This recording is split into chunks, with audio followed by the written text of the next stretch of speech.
In November 1990, federal agents raided Willie Nelson's properties across 6 states, seizing his master tapes, gold records, and even his clothes, leaving the outlaw country legend completely ruined. For decades, Willie and the media repeated a legendary tale. He was forced to pay off a staggering $16.7 million IRS debt through the sheer power of his music and loyal fans. It became the ultimate folk hero narrative of a humble singer fighting the system. But behind the myth lay a carefully guarded secret. Recently unsealed court records and tax filings revealed a major discrepancy in his story.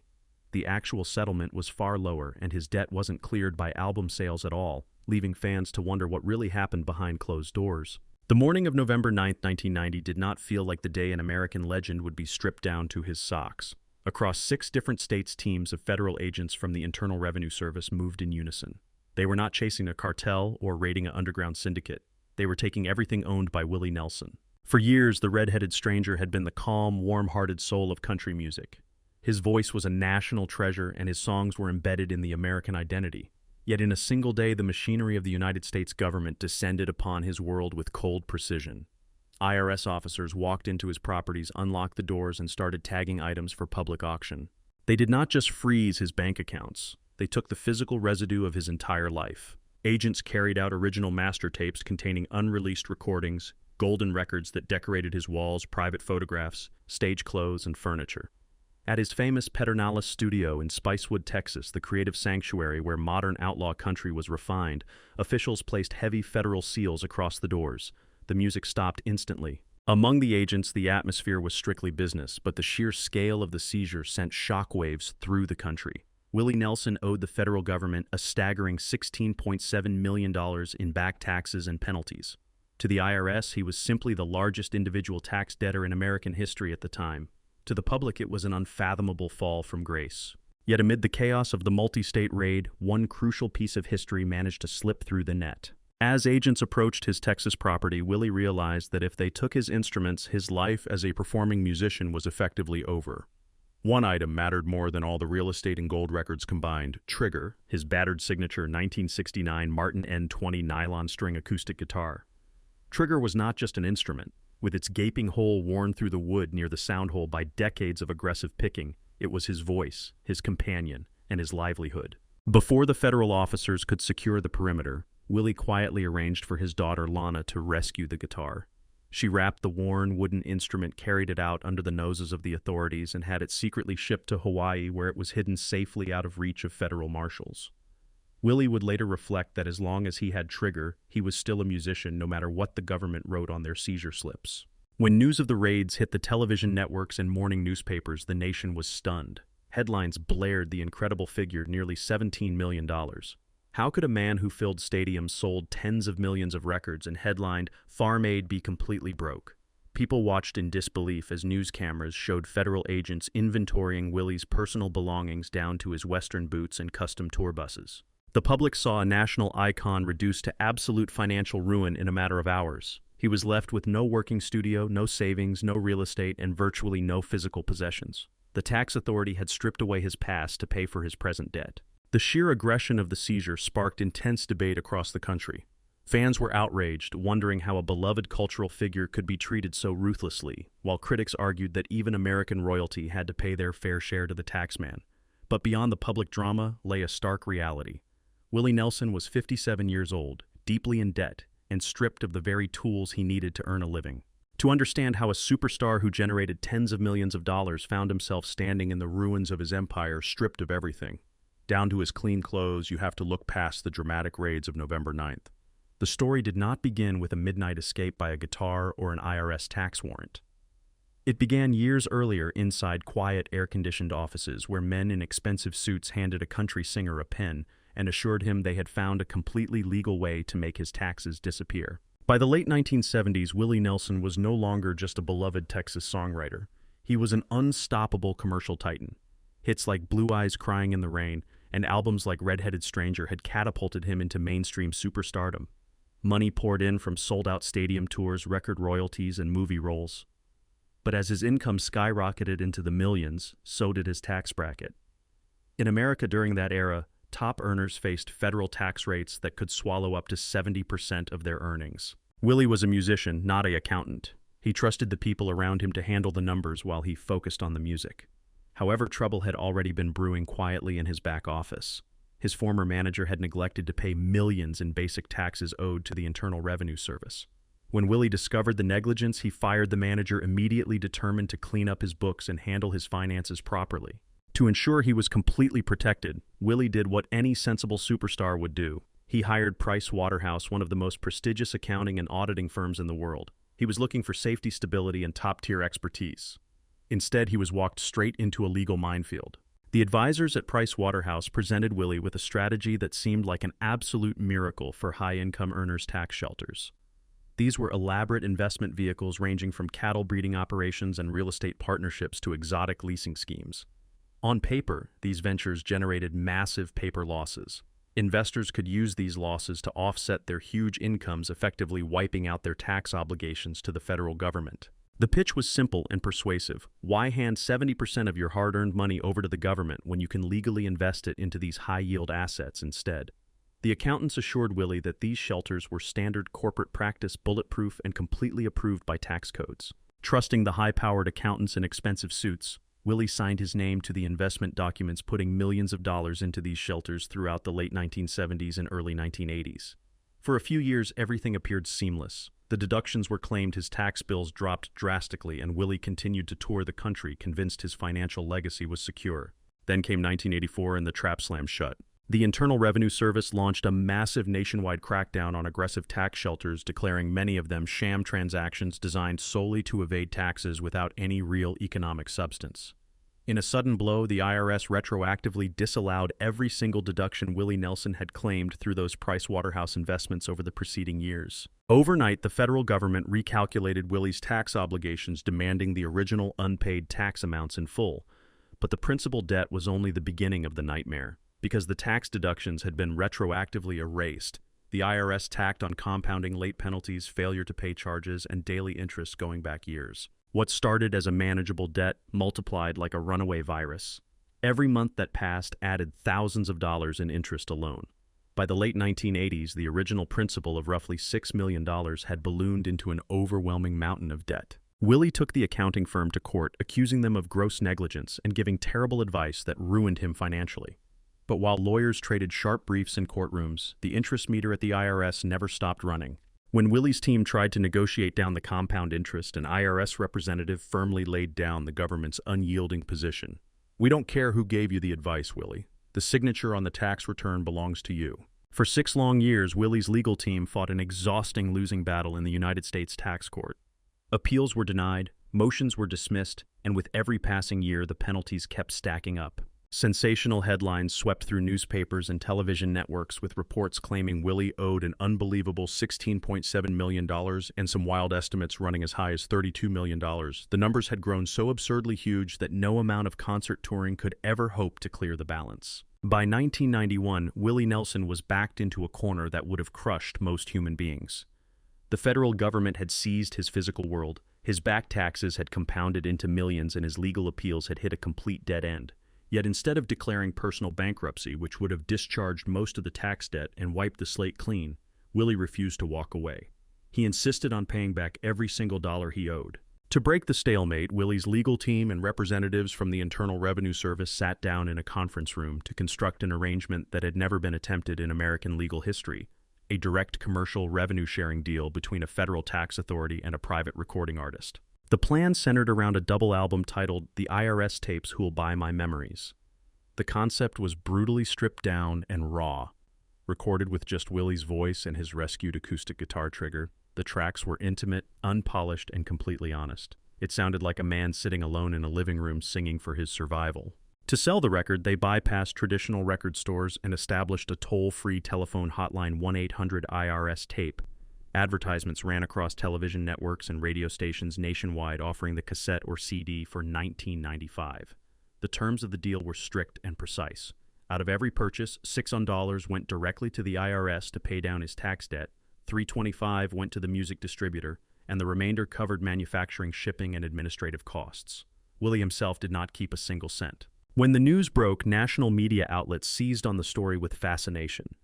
Television anchors hailed it as a legendary act of self-reliance, painting Willie as a noble outlaw fighting off the government with nothing but a song and a worn wooden guitar.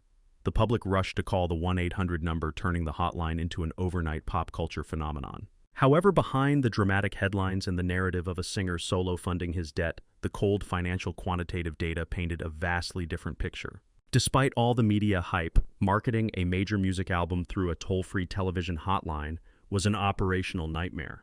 Sales hit roughly 160,000 copies, a solid effort for a direct response campaign, but nowhere near the multi-platinum numbers required to wipe out a $17 million tax liability. After deducting production fees, shipping, call center operations, and administrative overhead, the venture generated approximately $3.6 million in total gross revenue for the IRS. After accounting for all expenses and tax credits, the net proceeds applied toward Willie's massive tax ledger amounted to barely a fraction of what he owed. The album was a creative and public relations triumph, but financially it was a drop in the ocean. During a tense closed-door meeting where IRS officials reviewed the meager initial sales figures and questioned whether the strategy was failing, Willie looked the lead agent in the eye and laid out the reality of his situation. "If you want your money, you'd better let me go back to work because a locked studio doesn't write royalty checks." His point was undeniable. The IRS realized that keeping his property sealed and his career frozen was producing zero revenue. The publicity from the IRS tapes had softened the government's harsh public image, and officials began to understand that Willie was far more valuable to them as an active touring musician than as a bankrupt artist with seized assets. Yet even with $3.6 million delivered to the federal government from the album sales, more than two-thirds of his monstrous tax debt remained completely unpaid. The IRS was still moving forward with plans to auction off his real estate, including his beloved ranch in Dripping Springs, Texas, to collect the rest of the cash. When the Internal Revenue Service scheduled the public auction of Willie Nelson's seized properties in early 1991, federal officials expected a gold rush. They were offering prime Texas real estate, valuable farm machinery, and legendary music memorabilia, all to be sold off to the highest bidder to satisfy his massive debt. Among the properties put on the auction block was his beloved Pedernales Country Club and ranch in Dripping Springs, Texas.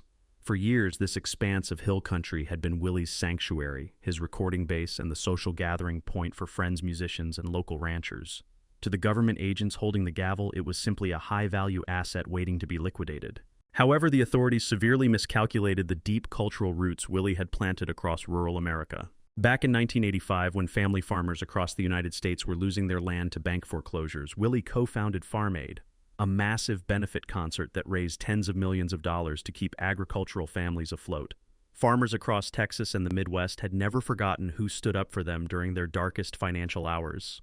When news spread that Willie's own home was being auctioned off by federal marshals, those same farmers and close local friends showed up to the courthouse steps in force. What followed was one of the most remarkable acts of peaceful non-cooperation in Texas history. Instead of a frantic bidding war, the crowd formed an unspoken alliance.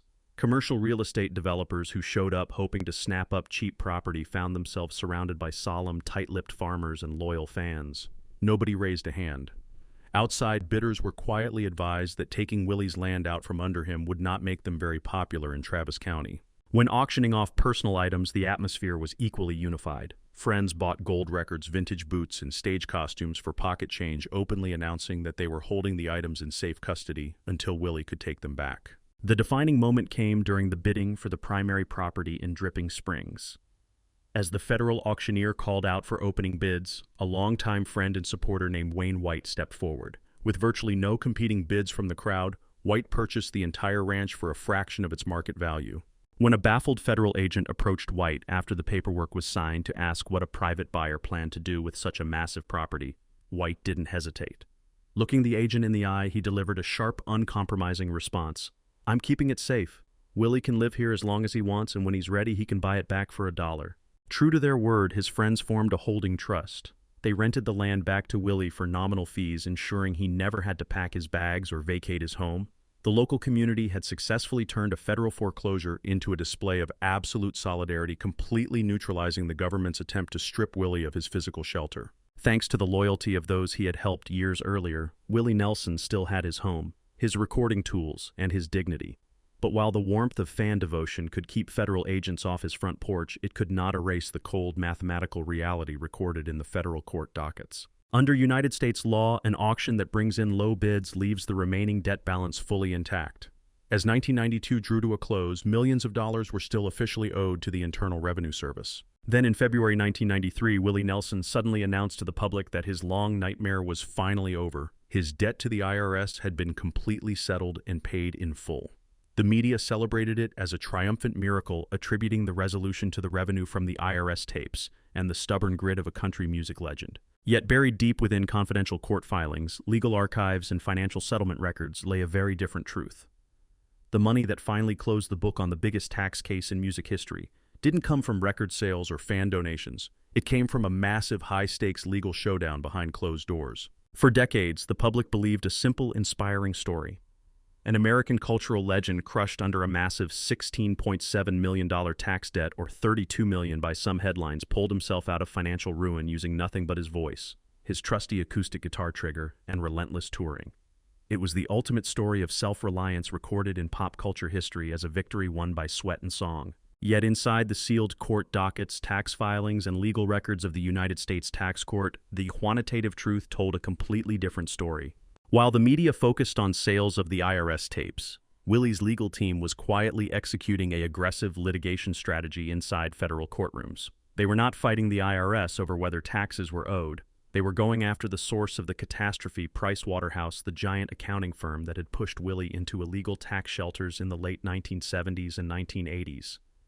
Willie had filed a massive $45 million lawsuit against the auditing firm, charging them with gross negligence and breach of fiduciary duty. As the lawsuit moved toward trial, the legal pressure mounted on the accounting firm. The evidence showed that high-earning artists were led into complex investment schemes under assurances that the tax code fully protected them.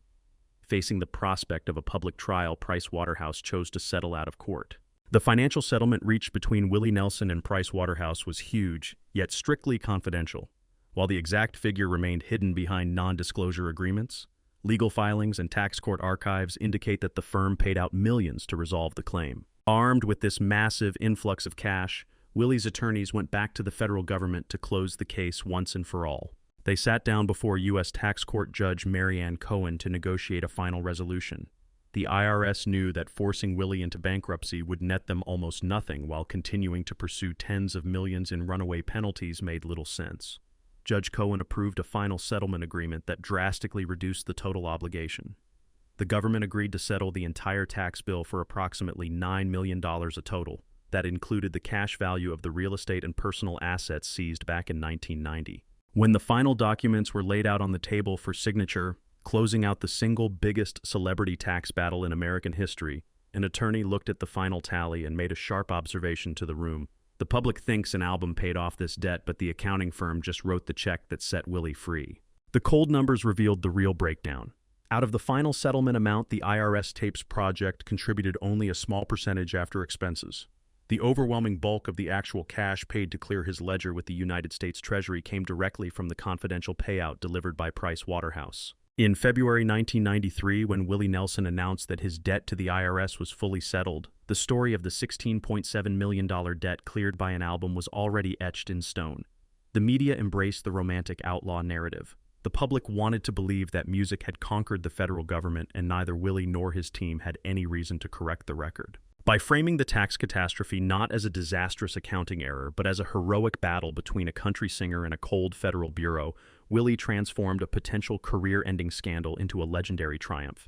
Instead of being remembered as a wealthy superstar who fell into an aggressive tax shelter, he emerged as the indestructible folk hero who took on the government, survived, and kept his guitar. When Willie Nelson stepped out from under the shadow of the Internal Revenue Service in 1993, standard Hollywood logic dictated that his career should have been permanently damaged. In the corporate entertainment industry, being targeted by the federal government for millions in unpaid taxes was usually a career death sentence. Sponsors fled radio stations, dropped records, and corporate partners kept their distance. Instead, something entirely unprecedented happened. Willie Nelson emerged from the ruin bigger, more beloved, and more culturally dominant than ever before. Rather than hiding from the scandal or offering polished public apologies, Willie embraced the ordeal with his signature laconic wit. In the eyes of the American public, he had not attempted to cheat the system out of greed. He was a hard-working artist who had been misled by big-city suit-and-tie accountants and then hunted down by an overreaching federal bureaucracy. He became the ultimate living embodiment of the outlaw country persona he had sung about for decades, a folk hero who took a devastating blow from the central power structure, stood his ground with an old acoustic guitar, and survived. His cultural resurrection was so complete that corporate America quickly lined up to cash in on his tax troubles. In a famous primetime Super Bowl commercial for the tax preparation company H&R Block, Willie poked fun at his own notorious history with the IRS. In the ad, he appeared as a pitchman, humorously advising viewers to trust actual tax professionals, so they wouldn't end up losing their homes like he almost did. The public devoured it. By laughing at his own financial catastrophe on national television, he stripped the scandal of any remaining shame. Behind that relaxed, smiling persona, however, lay a masterclass in modern narrative control. The public story that endured across decades was simple and poetic. A brave musician paid off a staggering multi-million-dollar tax debt through sheer sweat, constant touring, and direct album sales from a telephone hotline. The complex courtroom maneuvering, the drastic reduction of the total bill by federal judges, and the massive confidential multi-million-dollar payout from the Price Waterhouse lawsuit were quietly relegated to obscure court archives. Willie and his team understood a fundamental truth about American culture.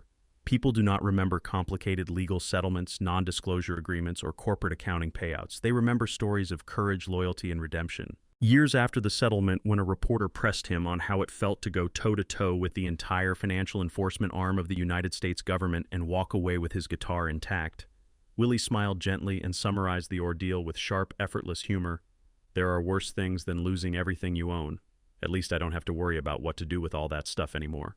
By framing a disastrous tax shelter scandal as a heroic battle between a lone musician and the taxman, Willie Nelson accomplished something far greater than just settling a debt. He controlled and shaped his own history, transforming a financial collapse into the definitive legend of his life. Looking back across the decades, the story of Willie Nelson's battle with the IRS stands as a powerful testament to the space between public myth and legal reality. Behind the bright lights of the stage and the romantic legend of the singing outlaw lies a complex history sculpted by courtroom battles, cold financial data, and high-stakes legal strategy. Yet in the end, that carefully maintained balance between truth and legend is precisely what preserved a national icon, ensuring that the music never stopped and the red-headed stranger remained forever unbowed.